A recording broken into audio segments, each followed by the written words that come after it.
Good morning. ഈ പുതിയ പ്രഭാതത്തിനായി ദൈവത്തെ സ്തുതിക്കുന്നു. ഈ രാവിലെ സമയം ഉത്തമഗീതം 2-ാം അധ്യായം അത് 3-ാം വാക്യത്തിൻ്റെ അവസാന ഭാഗം. അതിൻ്റെ നിഴലിൽ ഞാൻ അതിമോദത്തോടെ ഇരുന്നു, അതിൻ്റെ പഴം എൻ്റെ രുചിക്ക് മധുരമായിരുന്നു. ഇതോട് ചേർന്ന് സദൃശവാക്യങ്ങൾ 1-ാം അധ്യായം 23-ാം വാക്യം. എൻ്റെ ശാസനയ്ക്ക് തിരിഞ്ഞുകൊള്ളുവീൻ, ഞാൻ എൻ്റെ മനസ്സ് നിങ്ങൾക്ക് പൊഴിച്ചു തരും, എൻ്റെ വചനങ്ങൾ നിങ്ങളെ അറിയിക്കും. ശൂനേംകാരത്തി അതിൻ്റെ മേലിൽ പറയുന്ന എൻ്റെ പ്രിയ, കന്യകമാരുടെ ഇടയിൽ എൻ്റെ പ്രിയ ഇരിക്കുന്നു. കാട്ടുമരങ്ങളുടെ ഇടയിൽ ഒരു നാരകം പോലെ യൗവനക്കാരുടെ ഇടയിൽ എൻ്റെ പ്രിയനിരിക്കുന്നു. ആ നാരകത്തിൻ്റെ നിഴലിൽ അതിമോദത്തോടെ ഇരിക്കുന്ന ശൂനേംകാരി. അവൾ പറയുകയാണ്, ആ നാരകത്തിൻ്റെ ചുവട്ടിൽ ഞാൻ വളരെ സന്തോഷത്തോടെ ഇരിക്കുമ്പോൾ ആ നാരങ്ങയുടെ ഫലം, ആ നാരകത്തിൻ്റെ ഫലം എനിക്ക് പൊഴിച്ചു തന്ന ആ പ്രിയൻ, അതെനിക്ക് മധുരമായിരുന്നു, എൻ്റെ രുചിക്ക് മധുരമായിരുന്നു. താഴോട്ട് വരുമ്പോൾ നമ്മൾ വായിക്കുമ്പോൾ അവൾ പറയുന്നുണ്ട്, നാരങ്ങ തന്ന് എന്നെ തണുപ്പിക്കുവിൻ. ജീവിതത്തിൻ്റെ പ്രതിസന്ധികളിൽ, ഭാരങ്ങളിലൊക്കെ പ്രിയനായ കർത്താവിൻ്റെ സന്നിധിയിൽ കടന്നു വന്ന ആ നിഴലിൽ മോദത്തോടെ ഇരിക്കുമ്പോൾ ആ നാരങ്ങ എന്ന ഫലം പൊഴിച്ചു തരികയും അതനുഭവിച്ച് തണുപ്പിൻ്റെ അനുഭവത്തിലേക്ക് കടന്നു വരുവാൻ നമുക്കിടയായിത്തീരുകയും ചെയ്യും. അതുതന്നെയാണ് സദൃശവാക്യത്തിൽ ജ്ഞാനിയായ ശലോമോൻ പറയുന്ന വാക്കുകളാണ്. അവിടെ എൻ്റെ ദൈവത്തെക്കുറിച്ച്, ദൈവത്തിൻ്റെ സന്നിധിയിൽ ഇരിക്കുന്നതിനെക്കുറിച്ചും പറയുകയാണ്.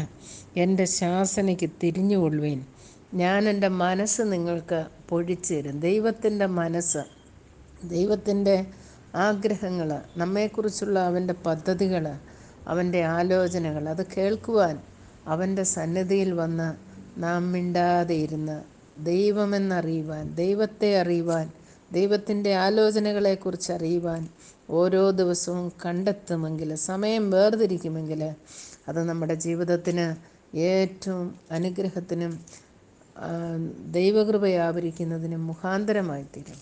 ഇതോട് ചേർന്ന് വേറൊരാൾ കർത്താവിനോട് കൂടെ ഇരുന്നതിനെക്കുറിച്ചുകൂടെ നമുക്കൊന്ന് ചിന്തിക്കാം. യോഹന്നാൻ്റെ സുവിശേഷം 12-ാം അധ്യായം അതിൻ്റെ 2-ാം വാക്യത്തിൽ വായിക്കുമ്പോൾ, യേശു പെസഹയ്ക്ക് 6 ദിവസം മുൻപ് ബഥാനിയയിലേക്ക് വന്നു. അവിടെ അവർ അവനൊരു അത്താഴം ഒരുക്കി. മാർത്ത ശുശ്രൂഷ ചെയ്തു, ലാസറോ അവനോടുകൂടെ പന്തിയിൽ ഇരുന്നവരിൽ ഒരുവനായിരുന്നു. കർത്താവ് ഉയർത്തെഴുന്നേൽപ്പിച്ച ലാസർ ഇന്ന് കർത്താവിനോടൊപ്പം ആ പന്തിയിലിരിക്കുന്നു. പന്തിയിലിരുന്ന് ആ മാർത്തയും മറിയയും ഒരുക്കിയ ആ സദ്യയിൽ പങ്കെടുത്ത് അതാവോളം ആസ്വദിക്കുന്നു. ലാസറിൻ്റെ ജീവിതത്തിൽ അവൻ വേറൊന്നും ചെയ്യുന്നതായിട്ട്, ഒന്നും പറയുന്നതായിട്ട് കാണുന്നില്ലെങ്കിലും ദൈവത്തിൻ്റെ പരിശുദ്ധാത്മാവിടെ രേഖപ്പെടുത്തുന്നു, ലാസർ അവനോടുകൂടെ പന്തിയിലിരുന്നു. ആ മൃഷ്ടാന ഭോജനം, മധുരപാനീയം കുടിക്കുവാൻ തക്കവണ്ണം ദൈവസന്നിധിയിൽ വന്ന് കർത്താവിനോടുള്ള ആ കൂട്ടായ്മ ബന്ധത്തിൽ ഇരിക്കുന്ന ലാസറിനെയാണ് നാം കാണുന്നത്. കർത്താവ് പറഞ്ഞിട്ടുണ്ട്, നിങ്ങൾ കടന്നു വരുവിൻ, അപ്പമല്ലാത്തതിന് ദ്രവ്യവും തൃപ്തി വരുത്താത്തതിന് നിങ്ങളുടെ പ്രയത്നഫലവും ചിലവിടുന്നത് എന്തിന്?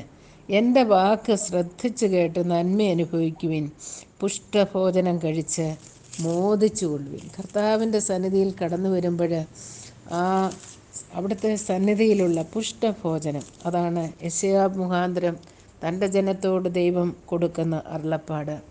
ഇതുതന്നെയാണ് ജ്ഞാനിയായ ശലോമോനും പ്രവാചകനായ യെശയ്യാവും പറയുന്നത്. ആ ശൂനേംകാരത്തിക്കും അത് തന്നെ പറയുന്നു.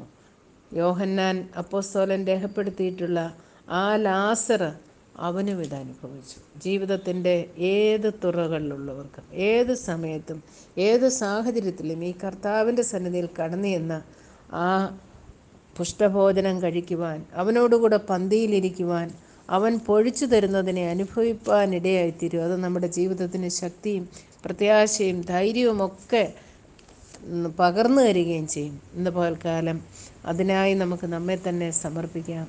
ദൈവത്തിൻ്റെ പരിശുദ്ധാത്മാവ് അതിനായി നമ്മെ സഹായിക്കട്ടെ. God bless.